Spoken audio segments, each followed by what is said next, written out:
The action scene where the rig crashes is immensely well placed and complex. We have large waves and the giant rig crashing, a cable attached to a crane snapping, the glass of the control center breaking, a whole crane snapping and sinking and hitting the ground, but then falling into the deep, with the rig crashing, hitting rocks and explosions and fires, a whole chemical explosion and a door being blown against the guy, a large flood and a sub with sparks and explosions crashing on the door, and another chamber flooding, and this was after all the build-up of the conflicts between the SEALs and the crew, and this resulting in the military secretly taking their sub they need, preventing them from unhooking, and this happening during the storm after a long period of underwater suspense. It is very well built up and very complex and fluently and excitingly shot, moving with the characters and having lower angles indicating how deep they can sink, and also angles from high up, adding to the epic and very intense feeling, and very smooth movement and exciting editing that isn't disjointing, shaky cam that's natural, not exaggerated. And it caused Coffee to be cut off from his chain of command and Lindsay to need to help the crew more, Virgil to act more courageous, and it furthered the theme of manipulation and betrayal, so it furthered the narrative really a lot. So this is overall a fantastic action film. Its action is well placed and furthers the story. It is simply minimalistic in that it doesn't have an action scene every 5 minutes, but when there is action, it is incredibly excessive with explosions, fire, flooding, glass breaking, metal shattering, things collapsing, more flooding, and flooding. Wait, that joke would imply I'm gay, so never mind for what I just forget about. Yeah. Next scene.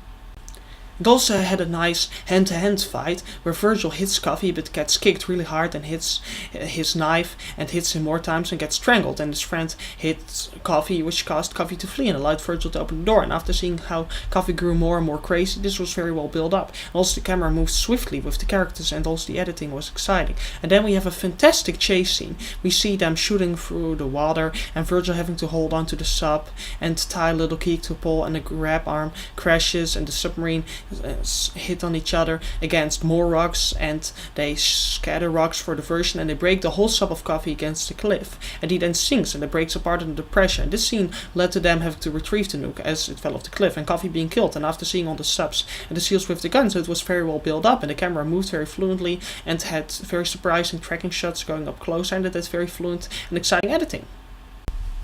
The film also has really strong atmosphere, with there being a lot of spiritual quiet moments and the underwater setting adding to the mystery. There was a lot of warmth with the peacefulness of the ocean, and the dialogue is also really strong. People have even complained about that aspect, but few have explained the criticisms. The dialogue is deep, smart and natural. There is deep conversations, for example, one between Lindsay and Virgil that covers faith and optimism and trust in each other. Virgil says, "Jesus, Linz, hey, no blasphemy." No, sorry, I can't say that one with a straight face. God damn it, Jesus Christ. What? I will be baptized soon, and then all my sins will be forgiven.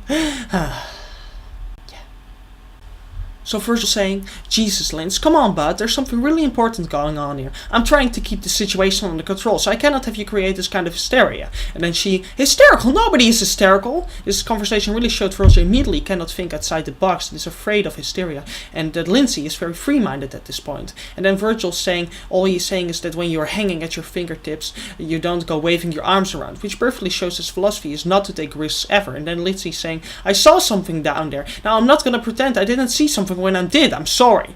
You are the most stubborn woman I've ever met." "Yes, I am, but I need you to believe me right now." This really showed Lindsay being willing to be more vulnerable, showing her growing closer with Virgil. And it showed that Virgil was still having problems supporting Lindsay. This was really deep and natural. And you know what else is deep and natural? Hey, you know, that was actually good. What's deep and yeah, actually a good sex joke. I mean, it's immature. Wasn't that awful? No, it wasn't.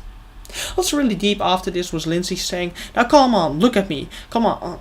Do I look like I'm stressed out? Do I have any symptoms of pressure, sickness, tremors, slurred speech?" And then, but no, this is me, Lindsay. Now, you know me better than anyone else in the world. This really showed that bond was important to her again, and it also showed Virgil just didn't want to believe in the higher meaning. This was well conveyed, as he didn't want to believe even when she's perfectly healthy, showing some people just cannot quickly believe in higher meaning and are afraid to take risks, which really added to that theme also. Now watch my lips. I saw these things. I touched one of them, and it wasn't a clunky can like we would build. It collided. It was the most beautiful thing I'd ever seen. Ah, I wish you'd been there. This really helped convey the theme. She had seen a higher meaning, and as a result became kinder, and had more to share with others. Also really deep was Virgil saying he was glad Lindsay was there, showing he grew to be more open of his feelings, and her saying she was not, showing she was sadder as she still focused on herself, tying into that film. Also really deep was, geez, that is Perry. And no, not Cox Perry, like Perry from the Abyss Perry. And then that's it. Then Set, Quarters, Dietz, and Perry. What, so we are just gonna leave them there? Yes, for now we have no choice. We just need to get something to breathe. This really showed Hippie was worried and vulnerable and caring, and Virgil was calm and objective. Also really smart was, I really got to talk to Bud about this. No, Hippie, we could prove and then we told the others. This is between you and me, showing Lindsay was still a little self-minded, and Hippie was also loyal, wanted to tell Virgil. And also, Luke, we don't work for you, we don't take orders from you, and we don't much like you. Really showed Cat got childishly emotional. Scovey was treating them so badly. It is like me and the narrator. I mean in the case of us, that guy, and the narrator. And in my case. Also because I, too, have a narrator. Yes. And also Coffee saying it went straight for the ward and they think it's cute. That line really showed he thought the crew was deluded and saw everything in terms of fear, and he then said, we have no way of warning the surface. You know what that means? It means that whatever happens, it's up to us. Us. Showing he was feeling very detached from the crew, and as a result acted more secretly, and that he had the feeling he needed to lead the situation now that they were cut off from the surface, and this conveyed the theme of what loneliness would do to us and how being cruel to people backfires. In the words of Bob Kelso, rubbish. Do whatever the hell makes you happy. Like killing Egyptian younglings. Also very natural, a conversation was, have you finished the repairs on the Akudal transmitter yet? No. Why not? I was getting my nails done. Well, get it done. Kiss my ass. That really showed how angry One Night could be when Coffee assumed command unjustly, and that she became condescending and rude. The film also has fantastic acting. Ed Harris can really get the calm and caringness across in his voice and facial performance, yet can also be frustrated, shocked, obsessive, condescending, doubtful, and really sad, as well as also happy and idealistic. He also has a lot of chemistry with Mary Elizabeth, with him really smiling at her warmly, being comfortable next to her, being worried about her, looking warm towards her, and sounding very emotional. When he talks with her, they have almost as much chemistry as Hayden Christensen and Natalie Portman as Anakin and Padme. Let the comments flow in, people. Let them flow. And he also has a lot of chemistry with Leo Burmester, sounding supportive of him and understanding. He also plays it very seriously and subtly, which makes for a very realistic and deep and serious performance. Mary Elizabeth can also really get both the coldness and meanness in the opening across, as well as vulnerability, and also sadness, as well as anger and optimism and sweetness. She's more lively than Ed Harris, but not too over the top. And Leo Burmeister can really get caringness and fear across in his voice and facial performance, but also his body language, as well as his grumpiness and being hurt. And Kimberly Scott is energetic in her voice, as well as her body language, but can also be dramatic, comforting, and angry, and has a great facial performance, having really angry as well as worried looks. And Todd Graff can be a bit over the top in an energetic and fun way, but also dramatic and scared, helpful and caring, and serious and subtle, as well as annoyed. He has a very intense voice and strong facial performance also.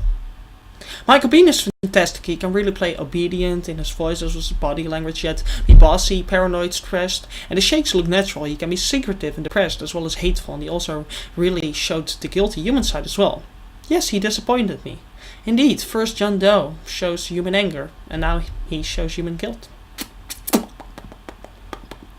And Ken Jenkins is in this, and he played Dr. Kelso in Scrubs, and I missed that. And I missed John McKinsley, who played Dr. Cox in Seven. I missed him as well, my earlier Oh my god! I've wasted my life! I mean, at least... But at least my son isn't disappointing. He isn't a disappointing daughter who uses meth. I mean, yeah, I have Carol, but she is a girl I'm proud of. Don't let him hear her say that, or I'll kill you. With onions. And comforts. People have complained the visual style and direction aren't as good as in Cameron's other films, and I couldn't disagree more. The direction is very fluid, multi-layered and vibrant. There are a lot of close-ups, which adds a dramatic feel, and also zoom-in shots, and the camera moving upwards, as well as deeper during the stand scenes, adding a sense of endless depth, and suspense, and scariness, and mystery, and adding energy and movement and dramatic focus. also, and the movement is sometimes appropriately slow for suspense. The camera during dialogue scenes moves with the characters to add dramatic focus, and it moves quickly during fast descent scenes, adding to the urgency. And there are a lot of epic, large shots, adding to the overall large feel of it. And there are a lot of fluent shots, adding to the optimistic spiritual feeling. But the film also uses still shots and shot reverse shots, not being overly busy or distracting during Altmer scenes, just moving a little bit and just having basic master shots. The direction adds to the story. It isn't to be unnecessarily exciting in every scene, and that is good. Of course it is. Imagine somebody criticizing a film for that, for not being overly exciting visually in every scene and just using its visuals to tell a story. He deserved to have the guy walk up to his house, take a gun out, and shoot him in the balls. But of course this isn't the case. No, it is all cool.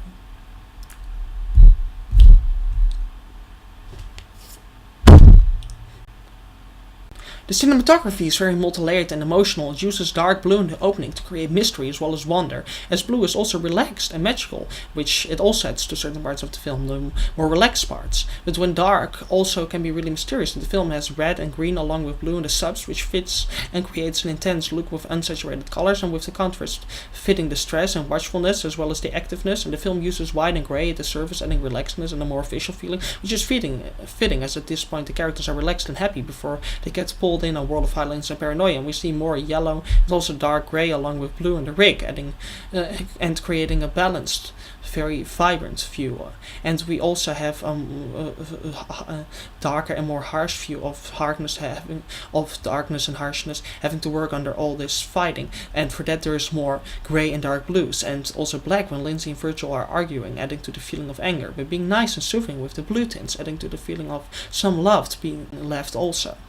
The lighting is also great for its suspense. It uses a lot of shadows and light in the distance, adding a haunted feeling. It has calmer shades and mild darkness to add to the more peaceful scenes, and has more light and brightness in the opening building up to the later darkness. It is totally dark during the very dramatic scenes, and it has very intense light when they meet the aliens, fitting the overwhelming feeling. Its sets are fantastic. The settings are very complex and elaborate, adding to the technological feeling, and it all serves a purpose like an alien. We have grab arms, lights, oxygen tubes, control panels, cargo, and view screens, and many electric cables. And they are very crowded and claustrophobic and mechanic, again like an alien, but here they get wet and dirty, adding to the war feeling, and also they can be broken down. But the aliens have smooth, soft shapes, adding to the wise feeling and the contrast. Yet the rig also has drinks and food supplies and beds, and is more comfortable, adding to the love feeling and the romance and the optimism. But also the underwater setting is deep and mysterious, but also mystical, spiritual, suspenseful and exciting. It fits all the genre combos very well, as well there's many different sides to it. It can take on any shape it wants to. Wars are often fought in it, it gives life, it takes life. It is soothing yet scary. Like me! Yeah, I have a compassionate side. I give $10 very often to beggars that I don't drive over. So you are generalizing. And the props are really great also. They have very soft towels and beds and blankets, adding a laughing feeling, but also a lot of sterile machines, adding to the warring contrast. The costumes are great. Also, they have very tight suits that are elaborate, adding to the distance and suspenseful feeling, but also very personal light clothes that add to a relaxed feeling. The editing can be very sudden in scenes of aggression, but also natural for the more relaxed and mystical scenes. And now on to the special visual effects. They are fantastic. They not only were groundbreaking back in 1989, they are still fantastic. Not just good, but fantastic now. They're detailed, complex, and very elaborate, showing no constraints at all. They're very imaginative. The same IMDb'er who complained the characters were cliché complained the effects were okay in 1989, but horrible now. Okay in 1989. That's it. I'll make sure you never have a career again. You probably never had a career to begin with, being just an IMDb writer, and neither do I, making YouTube videos that earn me nothing, but you suck! Yeah, take that, you are mean. For starters, he said that even the water tentacle would be outdated, and I disagree. The CGI water pseudopod is fantastic. It is mostly great, innovative, detailed CGI, or sometimes wonderful optical compositing. It looks moist and moves flexibly like it is in water, and like it is water, and at first it's very fluently, as it is just a small tentacle, so a very light moving substance.